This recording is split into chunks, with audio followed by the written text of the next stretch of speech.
All right, so inside traffic signals. We're going to start with everybody's favorite, just a little bit of traffic signal theory. You kind of understand how they work just a little bit. Here's a small diagram of an intersection, and at first it looks like all the numbers are jumbled and confusing. They don't make any sense.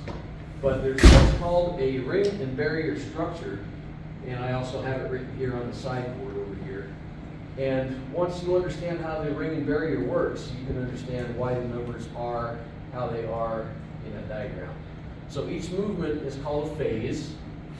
A standard intersection has 8 phases, so you're going to have 4 left turns and 4 through movements. Conflicting movements are beside each other. How do I explain it? Conflicting movements are beside each other and across the barrier.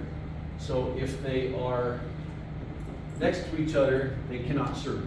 If they are on the other side of the barrier, they cannot serve together. Concurrent phases are above and below each other on the same side of the barrier. And so this is a dual ring sequence. It's called a ring because it just keeps going around and around. Phase 1, 2, 3, 4, and at the same time, phase 5, 6, 7, 8. So as an example, let's just say we start with phases 1 and 5. Phases 1 and 5 would be, in this case, your east and west left turns. Then when they're done serving, phases 2 and 6 come up. Those would be your east and west through turns. Then notice we have to cross the barrier because we can't serve north and west, or north and south and east and west at the same time, can we? There'd be a vehicle crash. So once we cross the barrier and all phases have to cross the barrier at the same time, then we can go ahead and serve phase 3 and 7. Look at that, left turns again, north and south. And then we can serve phases 4 and 8, which is the north and south through movements. To go along with that, we can also reverse phases. Who's ever seen, you're sitting in the traffic light and the through movement and the left turn all come up at the same time to begin that? This is what we do.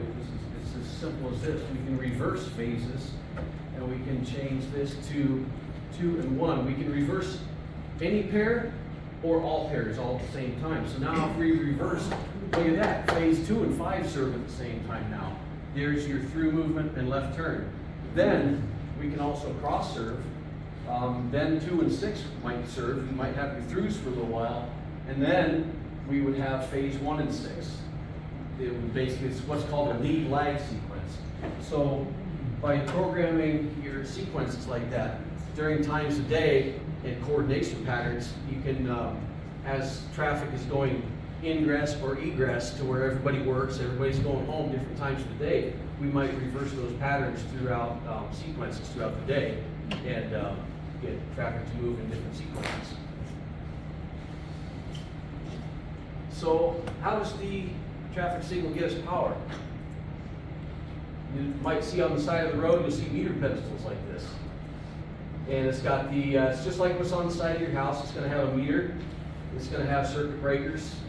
And there'll be a transformer somewhere. It's just a single phase 240, 120 transformer is all it is. The signal runs on 120 volts. And one whole complete intersection might only pull about 3 or 4 amps of current. So you could probably run 3 or 4 intersections out of your living room plugged into various wall sockets on a 15 amp circuit. There's also probably going to be circuit breakers in here. There's knockouts, just like your typical house breaker panel. There'll be more circuit breakers for streetlights. Streetlights generally run on 240 volts. And there'll be a light sensor in there, a photocell, that turns the streetlights on at night and off in the morning.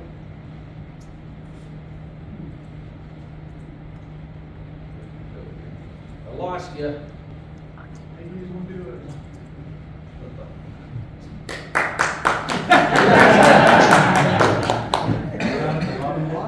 Oh, this computer just locked right That's the up. best one we ever had. Nice. Yeah, see, it closed, it locked right up. Let's start this over again. Okay, reboot.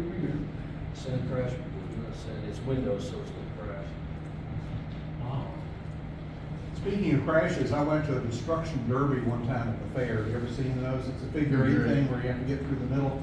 And for fun, they had a traffic light up there with random lights that would just come on at different times because the cars were all crashing into each other. Oh, that's awesome. Yeah.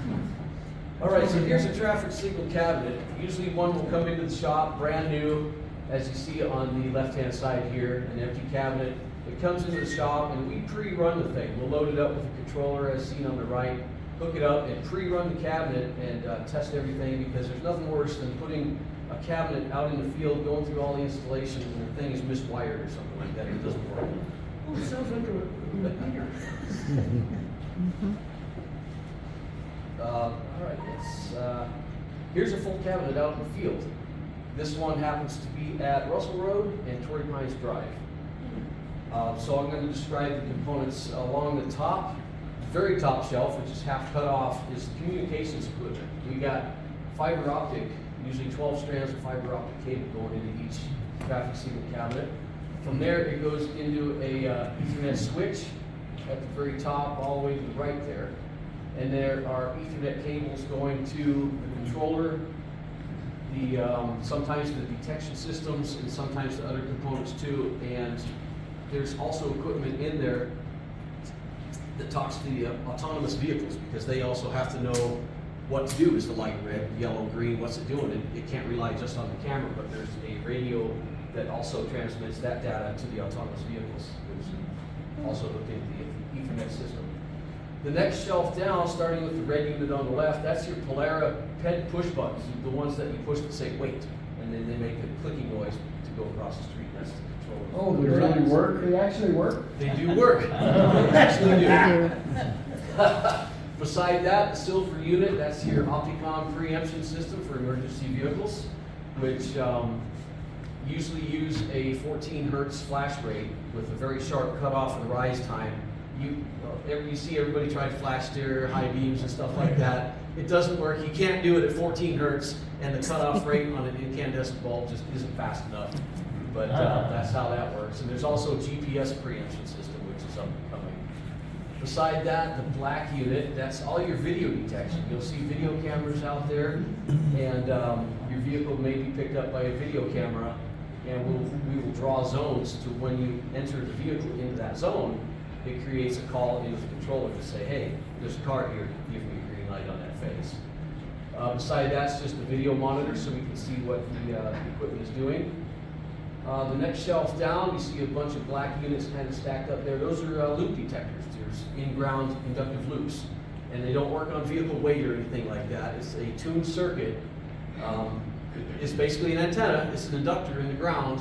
It's basically creating a 25 to 50 kilohertz oscillation. And once a big heavy metal object, such as a vehicle, crosses over that, it changes the inductance, and thus it recognizes a change and places to call the As controller. opposed to a touch screen, you got a touch road. You got a touch road. Well, it'll work with hovermobiles too. You don't have to touch it. That's motorcycles. And Question? yeah, question. Before you move off of that subject, motorcycles and aluminum vehicles versus steel? It doesn't seem to affect it as much. We can turn up the sensitivity so that it picks up motorcycles better. The better luck, anybody who rides a motorcycle, ride it. If you see the wires in the ground, stay on the wires. It'll pick you up a lot better. Okay. But aluminum, it's a big chunk of metal, it'll still affect it. Okay. Yep, absolutely. I wasn't So- sure if it was more sensitive to ferrous metals or something like that. It's as you get taller trucks, the metal starts to get further away. Even aluminum trailers and stuff like that, it'll still just pick them up just fine. Interesting. It's sensitive enough. What about bicycles? Bicycles, that's a whole nother story, because it's just there's not enough metal in a bicycle for it to work. But there are some bicycle detection that works with video, because video will pick up whatever it sees. Basically, it finds a change in the pixels. Just depends on the intersection. Yeah, it does. Every single intersection out there is just about different. Besides the loop detectors, we have the main star of the show right there, almost in the center, is the controller. It's basically all going to take all your inputs and create outputs. It's going to spit out red lights and green lights for you, basically. Beside that, all the way to the right, the black unit next to the controller is what's called a conflict monitor. And everybody's seen movies where somebody's tying into the system and they want to create chaos. Give everybody green lights so everybody crashes and the whole city dies, right? That's impossible, because what that conflict monitor does is if It's programmed that if there's any conflicting greens, a northbound green and a westbound green comes up, that conflict monitor is basically the cop with the cabinet. He's watching everything, the security guard, and he will say timeout and put that intersection right in red flash, all 4 directions. Everything in this cabinet is basically designed as a fail-safe. If it fails, it's going to fail in somewhat of a safe mode. A 4-way stop, everybody has to stop at that point. Stop. So Hollywood is lying to us? Hollywood is lying to you. I'm sorry, everybody. First time ever. First time ever. And below where the controller and conflict monitor are is basically our terminal facility. And all these wires, each one of these wires is a phase. Remember we talked about our phases, 1, 2, 3, 4. Each one of these has a red, yellow, and green going out to the field, right through the conduits. And each one is controlled by basically an electronic relay. These are called, there's 16 of them in this cabinet. There's going to be 8 for your phases, 4 for PEDs, and in this case there's 4 for flashing yellow arrows, and at the very end is your flasher. This just sits in the cabinet and runs all the time, flashing wigwags, A, B, flash, flash, flash. It's sitting there because it has to be ready. If the thing needs to go into a 4-way flash, there's relays in there that tie the flasher right to the field at that point. So there's 2 of those because there's 4 flashing circuits. Question? Answer. Okay. So when the power goes out and then the red lights all go on for flashing, right? Mm-hmm. And then I mean, what's powering that? Batteries? Now the cabinets we have along the Las Vegas Boulevard, most of them have battery backup. Okay. And they'll run for a longer time in red flash than they will in full color operation. Basically, when a signal starts, let's say it loses power, obviously it's going to go dark. There's no power there in 99% of the cases because there are no battery backups. When that signal starts back up, it's going to be in flash for a few seconds. Then it's going to go solid red for 6 seconds for everybody to like calm down, stop, no more going because I'm about to turn one of the directions green. So I was on the strip during the pandemic. Okay, Standing there. that was fun. Yeah, but the lights weren't working. I mean, I didn't think they were working. I didn't know if they were turned off or they were just set to stay on or something. There was just so little traffic, and as a matter of fact, that's the exact same time where I started being a signal tech, so I might not be so savvy as to what was going on at that It was time. really interesting. I don't know if anybody went down there. Yeah, it was really eerie and quiet. Yes. Very eerie. When you open those cabinets up, do you ever find wildlife in there? Spiders, scorpions, raccoons? As a matter of fact, yeah, a cockroach can put the thing into flash. There's a bug in the system. Yeah, there's a bug in the system, exactly. What I found It's is, nice setup. remember the conflict monitor, he's gonna put the signal in the flash if there's a problem. We can't have dual indications. It can't show red and green in the same direction at the same time. It can't have greens that are conflicting with each other. So anything that happens, a bug wound up crawling, I think it was across a yellow and a green or a red and a yellow or something like that, caused enough of a voltage that monitor thought maybe that was seen in the field, which it wasn't, and it put the signal in flash. At that point, we have to go out there physically and reset the unit. Most of them you can't reset remotely at all. You have to make a field trip. Yes? Does it communicate the fault back to some central dispatch, or do you rely on? It does. phone call? Yep, there's the central office is called FAST, Freeway Arterial System of Transportation, and it's a state-run entity. It's over off of Sunset and Decatur. A lot of times you'll see on Fox 5 News or something, they're showing traffic in the morning, across the corners, banner, it says FAST. That's the office. All this, the cameras are going through this equipment, back through the fiber optics, and back to the head end office over there. Let's see, I think I was gonna say one more thing about load switches. Each one of these load switches does control a red, a yellow, and a green. And all it is basically 3 triacs in there. It's getting a 24-volt DC logic level low as an input. A low means high, a low means yes, and a high means no. So it's controlled once it gets, it's basically an electronic relay, is really all it is.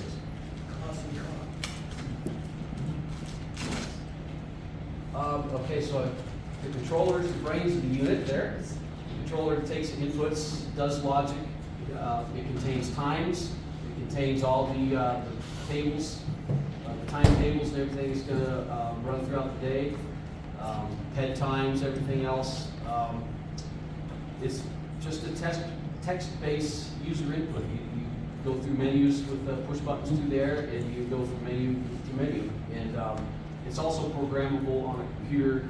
You can connect up to it with either the Ethernet or a comm link, and put all the information you want into that controller. The conflict monitor, we've got a whole bunch of conflict monitors on the shelf there at the shop. He is basically the cop of the traffic signal cabinet. Anything goes wrong, it trips some relays, and immediately the whole signal goes into, the whole intersection goes into four-way flash. In which case, we will have to make a field trip and go repair it. Loop amplifiers, they work off of inductive loops that are in the ground. Obviously, we talked about this a minute ago. Your vehicle pulls over and changes the inductance that is set up in the loop. About a 25 to 50 kilohertz signal. We can adjust the sensitivity, and we can adjust different lanes to have different frequencies so they're not cross-talking and creating false calls.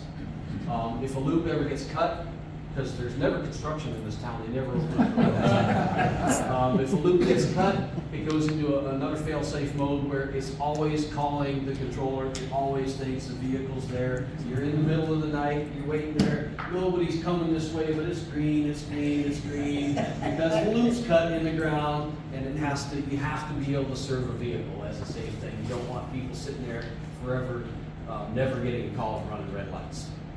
Off to the right-hand side here, we got a video rack. Question on is it a wise tale that if you back up and go already again, that'll make it go faster? It does not. If you get off the loop, now it takes the call away from the controller. Okay. And you just lost a few seconds there, so you might as well just Oh, stay. okay. Yeah. It's funny, all the tales that are out there. Once you understand this stuff, you're like, oh. Let's see, the right side there, that's the video equipment. There's different cards slid in there for, you see the coax cables coming in from the video cameras up there. And all you gotta do is draw a zone. You can kind of see on the monitor there the view of what one of the cameras sees. And there's a vehicle pulled up there. Does it have the zone turned on there? Yep, you see a square. You can see little squares that will draw, and when the vehicle draws in that square, it places a call into the controller. It says, hey, there's a vehicle here, serve me a green when you get a chance. Are those all still analog cameras like that? They are analog. We've got some digital ones out there too. These, in this case, they're analog cameras, but there's some new ones that all you really do is there's a camera controller, and you run a 120 volt line up to the camera, and it's feeding the data back over the power line digitally, and it works identically. It's just digital versus analog. Yeah, so distance is less of an issue for quality and stuff It's like that. you are kind of limited to distance because there's so much stuff in the conduits. You get crosstalk like crazy, but you got to have real good quality cable to do that. I think you're limited to 300 or 400 feet or something like that. It takes up an obnoxious amount of cable by the time you get out through the pull boxes, up a pole, across an arm, and up to a camera. Is the video saved? Is there a memory foam? There is no recording of this at all. It's against the law, actually, in this regard. Now, there are other cameras up there that are owned by the police, and a lot of times they're flashing red and blue lights anyway. It's kind of like fair warning here, kind of be recorded. It's not the intersection around the way. Yeah, no, that's not the one to run. Yes. And since you mentioned it's illegal in Nevada to record those, I remember when these first went into place, and people were very concerned that it was gonna turn into, Big Brother, red light monitor. Oh, right, stuff. yeah, running. And so that's why it got worked into the statute at the time. This was what, maybe 20, 25 years ago? And it was known that every few years this would come back around and try to rescind that part of it. Oh, sure. But now they've just worked around it. Yes, absolutely. the state doesn't record it. They just allow, being that these are publicly accessible, private companies record it and then sell it back to the state, which is entirely legal. Right. So yes, they are recorded And since effectively. traffic signals are Clark County and Las Vegas Metropolitan Police is Clark County, we allow them to piggyback off our system and put police cameras up there, and it goes back to the same fiber optic network, maybe on a different strand over the same network. Yeah. But even these traffic cameras, they get recorded by private companies and all that data is saved. Yes. And then when Metro is looking for something, they say, hey, we need data from 3 days ago, we're looking for this. That company then gets paid to go do the search to find that, that incident. Yep, absolutely. But as far as our detection cameras, they hook right to that and go no further. That's it. So you might be sitting there waiting at a red light and you see a camera on the arm just staring down at you. He's not seeing what you're doing. It's just making sure there's a car there. You gotta get a green light. Yeah. So if there's an accident and somebody runs a red light, can they go back and, somebody go back and look at the data and see who was at fault? It's not on these, not on the detection cameras at all, but if Metro or another outside company has their own cameras, then it's up to them, yeah. Yes. What's the busiest intersection in the county? I don't have a number count on what the busiest intersection is. I'm doing pretty fast on that. But as far, I would say some of the busiest would be like Flamingo and Decatur is real busy. Blue Diamond Road has really become very busy as the southwest corner of town has grown. I know for a fact on Blue Diamond Road, they're running 180-second cycles. It takes 3 minutes to serve all the way around the whole intersection. And it's like that constantly through the day. It's a pre-timed coordination pattern. So very long cycles. Yes. Are loop detectors you mostly use in left turn lanes? They're used in all the lanes. Are they? Yeah, a lot of times you will see, I believe it's a 20-foot long rectangular loop in your through lanes, and your left turn lanes is going to have 6 foot loops all in a row. I'm a civil engineer. I've designed 2 intersections lately with traffic signals using the uniform standard drawings. Oh, okay. But they've been in North Las Vegas. Okay, And, okay. See, they every only entity. use- But they only require loop detectors in the left turn lanes. Okay, sometimes you'll see dual detections at different intersections too. You might have video and loops, you might have radar, video and loops. Yeah. You might have all, but then again, the different entities have different specifications, you know, North Las Vegas County, Henderson, everybody runs their own happy little specifications. In Las Vegas, do they have synchronization between the different systems so that the traffic flows and catches a light at the right time? Absolutely, yep, we're gonna get to that here shortly too. Yep. I can tell you which of the reviewers are tougher than the others in which of the agencies. Oh, yeah, I'm sure there are. Yes. Is there written or unwritten law as to how many lights pass before you can go if you're a lightweight motorcycle or something that just isn't being? Oh, you're talking about how many times it Yeah, turns how many- red or green by the time you're sitting there? Yes. I don't think anything is legal technically, but the rule of thumb, they say 3 times. If I'm sitting there If you're sitting there 3 times, then yeah, go.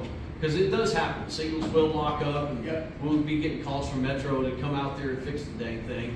And but the rule of thumb is basically 3. If you sit there through 3, and it's just not get it. Just be careful.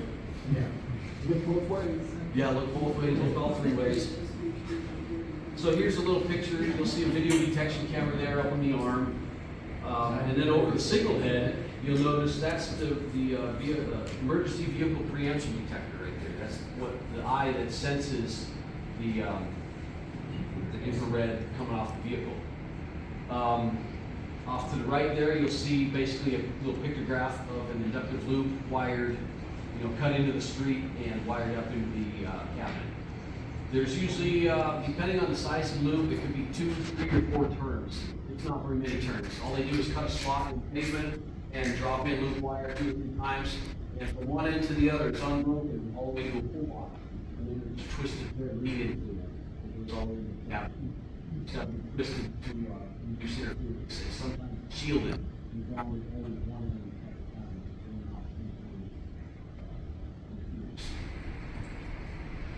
Pedestrian detection doesn't really work. The problem is that people expect to push a button and get a walk signal right now. It doesn't happen that way. You have to wait through the queue. You push that push button, it goes into the controller, and now it's queued up so that next time it goes around and serves that phase, you will get served a walk as long as everything's working properly. Back in the day, we used to have just simple push buttons, just to make or break contact. And now everything's going to the American Disability Act. So they want to have haptic push buttons that you can feel that vibrate when the walk symbol comes up. And some of them even have abilities to where we can record and put "You are now crossing Jones" at Tropicana Avenue, things of that nature.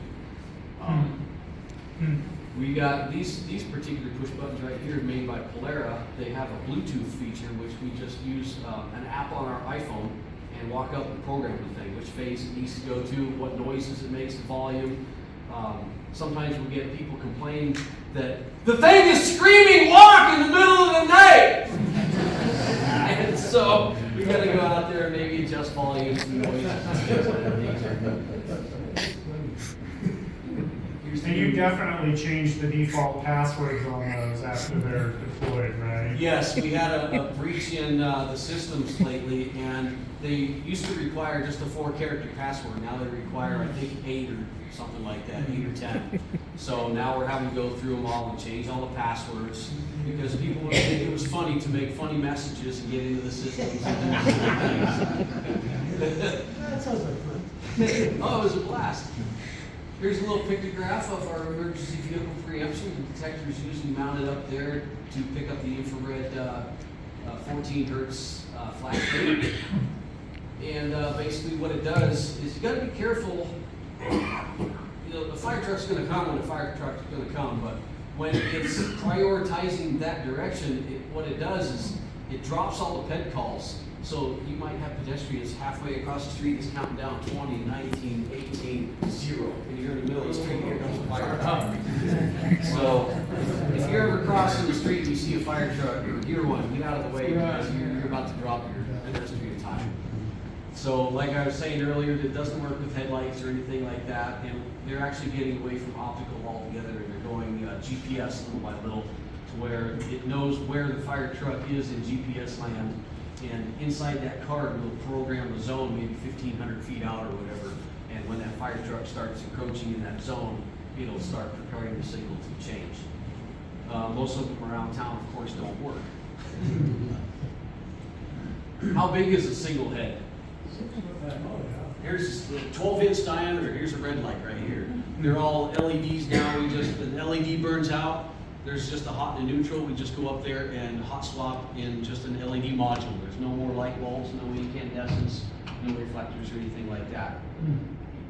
Let's see, the 12 inches in diameter, a little bit of space. You can see, you know, I can fit my arm between 2 indications right there.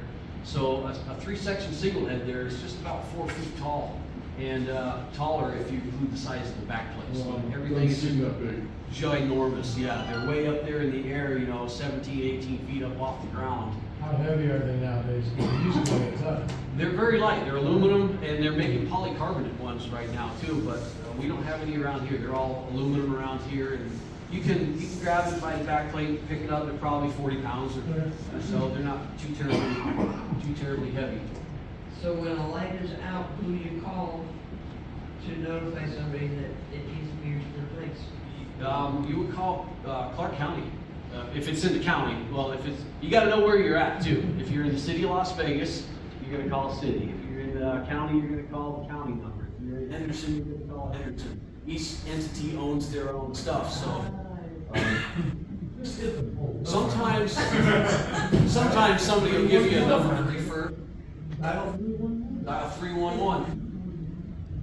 So what's up with red flash? See signals with red flash every once in a while. We could have equipment malfunctions, wiring, shorts, opens. Any of that stuff's going to be picked up by the conflict monitor. Flash. Of course, if we have a vehicle crash, that could cause shorts or opens. It could cause stray voltages on the conflict monitor, again putting it in flash. We don't use it around here, but time of day programming. Sometimes smaller towns in the Midwest or back east, overnight, they might put the symbol in flash on purpose. You might have yellow this way and red this way. And then in the morning it picks back up and it's back to normal operation. Red flash is basically the fail-safe mode when the problem occurs. Because if the signal doesn't know what to do. The best thing it can do is just put the signal in flash, four-way stop. Everybody has to stop. And tells you that four-way flash, you treat it as four-way stop.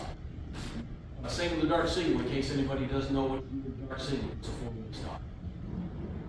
The MMU, the conflict monitor is places a signal in flash when the problem is detected. It's the unit controlling that. The animations are going to be on this program. One should have come up with a time there. There we go. Communications. For communications and for coordination and convenience, signals communicate with each other at a head-end office where programming adjustments can be made. The old ways are through radio in the 900 megahertz band. You might see on a lot of signals, there's just a little yagging antenna up on there. They used to just radio with a little 2-watt signal back to the head end. Microwave is still kind of used if there's no fiber optic to certain cabinets, and copper interconnect. It used to be old phone lines. They literally dial up to the office and talk back and forth to it. Most common now is fiber optic lines, and everything gets an Ethernet cable through the switch. Yes. I remember as a child seeing one of the cabinets, maybe in 1975, and it looked like a telephone.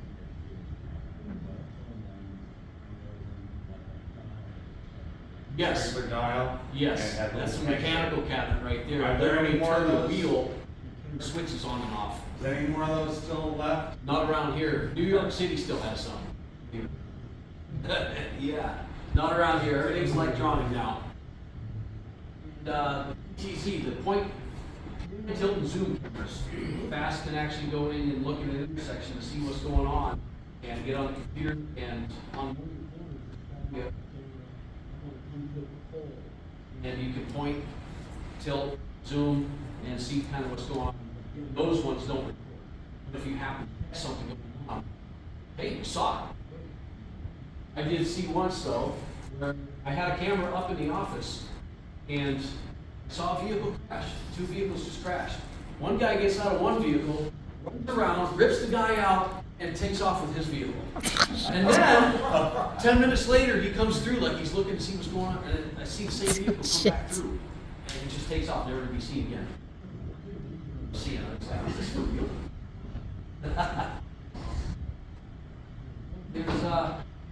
There's coordination in the green band. Here we go. Craig was asking about this a little bit ago. If it's done right and the vehicle volume isn't too big, you can see there's 3 intersections right there, and as time moves on, you will get a green signal if you're doing the speed limit. It's timed upon distance and speed. So if you're going too fast, you're probably going to catch a red. If you go too slow, you catch a red. And if there's too much traffic to where you can't catch up to the coordination, you're probably going to get a red. But if it's timed right, here's your green band. You're cruising down the road, you get a green light here, green light there, green light. How do you coordinate that with traffic? How can you make the green? Generally, it's just one direction, depending on what their studies have done. You know, everybody's generally going to work one way, and then coming home in the afternoon going the other way. So a lot of it has to do with that. It's usually just single directional in a city like this. And then when you have to coordinate a northwest and a north-south and a east-west intersection, it just gets so much complicated. But they got super powerful computers, AI, and all that stuff doing this stuff nowadays. There's formulas and calculations to do this. And I prefer to stay out of this side of things. I just like to know how it works. Technically, I'm more of a technician, a hardware specialist. I'll put in a request. One night I went from Charleston to Bam. It's great when It was an amazing Yeah. thing. I was like, oh my God. I went clear across I the hope town. you recorded that because that's the only time that's ever going to happen. So. You didn't have a 14-hour stroke with you. No, I didn't. Yeah. Now we've had guys that accidentally leave. We got these Opticoms on our truck too, so we can test them to see if they're working. One of the That's guys it. Leave it on. some accidentally leave it on, and you know, oh man, why am I getting all these green lights today? I'm really getting all this good luck. All All right, let's talk about a little bit of Las Vegas West Side trivia. Who knows that these West Side streets along Charleston are in alphabetical order?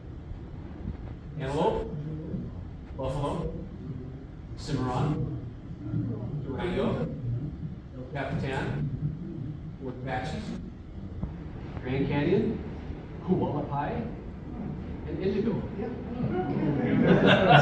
But pretty neat, huh? Then they change names as they get over into the county. Sometimes they start going, like Antelope is only Antelope between West Cliff and Charleston, other than that, it's Tenaya. True. Yeah.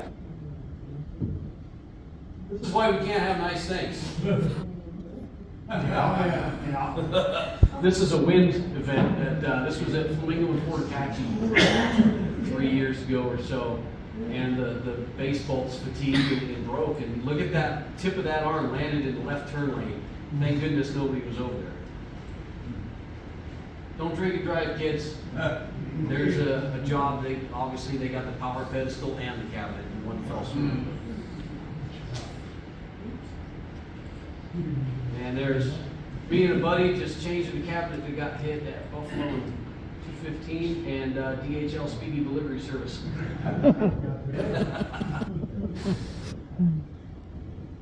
All right, any questions? Are yellow lights related to the ratio of Speed limits? They are factored with speed. If you're not on flat ground, inclines and grade, but it's basically based on speed. And red light timing, a lot of times what happens is everything's red for a split second before somebody else gets green, and that's based upon the intersection. Follow on to that. I know in some places they're testing now being able to extend the yellow based on visible traffic, vehicle load stuff that's coming. Dynamic to avoid yellows. the accident. That's Do coming we have that too. here yet? And we have the capability, it just hasn't been implemented yet. And a lot of that can be taken care of with detection. Detection can send signals to the controller and say, hey, I need a little bit more yellow right now. We've got some 55-mile-an-hour trucks and 45 I need to get through. Yes. My buddy has a car on his dash, we go to an intersection, and a little traffic light will pop up and there'll be a countdown on his car to when that light turns green. Is it How's that look? a more of an autonomous type of vehicle? No, it's just a regular, it's an Audi, but it's nothing special. It may have the capabilities of talking to the traffic signals. We do have what's called a DSRC system, dedicated short-range communications, which communicates the maps and the signal phase and timing data back and forth. That in every intersection? It started out kind of by the strip of the convention center because all the new stuff's trying to get to the convention center and they want to demo everything, but it's spreading, and as intersections are growing, it's getting it more and more.